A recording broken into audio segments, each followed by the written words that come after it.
with our conversation. CETA accredited youth skills development programs that are empowering young people with skills and career readiness are working with 250 participants around Diepsloot, Orange Farm and Alexandra. Now we've got in studio with us their program manager Tracy Kotzen, as well as also Errol Pillay. Good to have both of you. Thank you for staying on with us.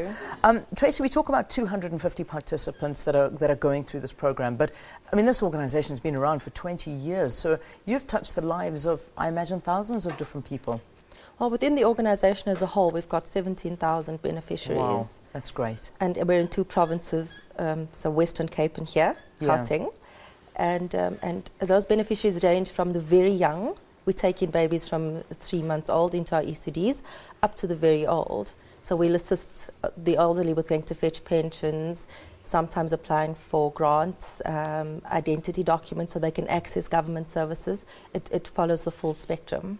And something interesting you were telling me as well, former president and the late former president Nelson Mandela is the patron of this, and one of your founders, is this correct? So obviously through the years you've had to change focus slightly as the students and the youth have gone older and moved into other things. Talk to me about the mindset. How have you developed and changed? Well, the original concept behind the organisation was children. That is our focus. It was then and still is.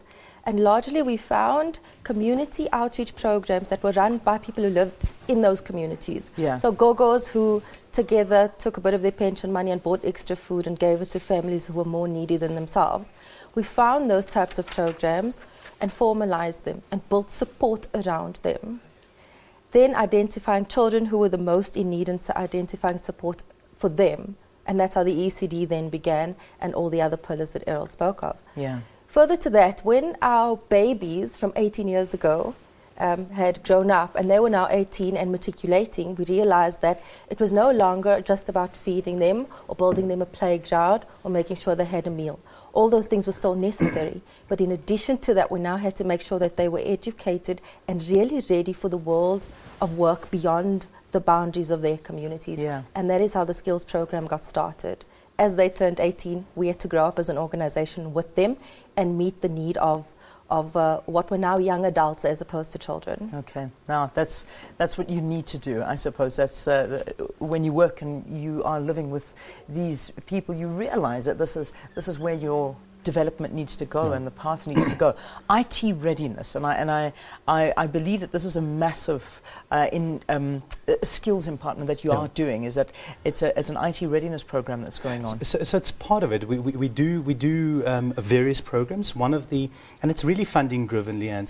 So if you look at it, we've got MWeb, one of our partners at the moment, that has really asked us to take these young people, take them through a job readiness program, but put an IT element into it.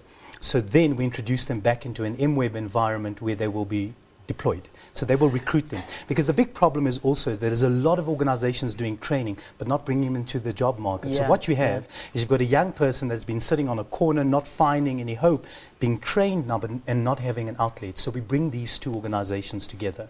So MWeb is one of them. Weber Wenzel is another that's been investing greatly in us. RAM South Africa has been partners with us. HSBC, Genesis. So there's a number of organizations that's really been walking with us this journey.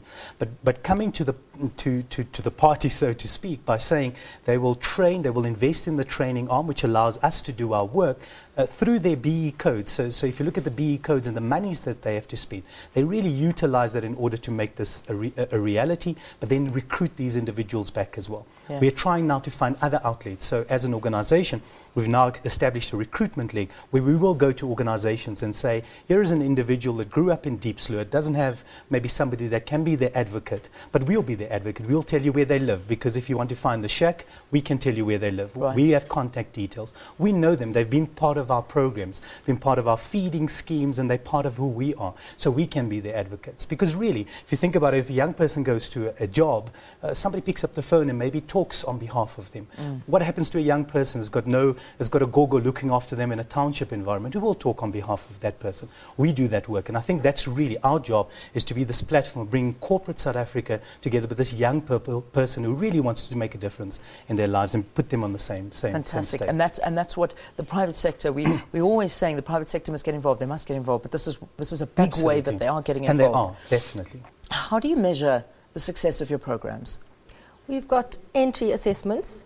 So each applicant goes through an interview process, and there are 5 assessments that assess their maths and English standards. Based on the fact that they have matric, we assume that they're at a certain level anyway. So that is part of the entry criteria. But we do assess them so that we know. And interestingly, we've got a student at the moment who scored low on her maths mark, 21%, but got 100% for the assessments. Oh, wow. So it just shows how you can pick up inconsistencies like that. And she's a brilliant young woman. And we have high hopes for her. Yeah. And that just shows the importance of those assessments. Carrying on through the program, we assess continually. So there's a portfolio of evidence, there's ongoing assessments. I interview the students as well during the 4-month process. A part of my accountability is the psychological well-being of the students. And that is so we're not only measuring the academic performance, we're measuring their development as individual people, their character growth. You know, are they showing the necessary developments?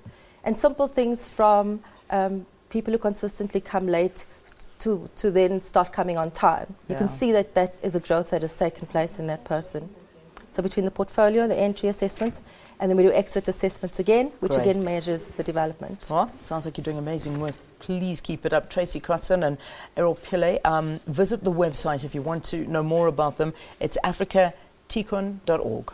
Yes. As simple as that. It is. Thank you, guys. Keep up the good work. Thank you very much. Thank you for being with us here on the program. It's a pleasure. All right, let's get your weather.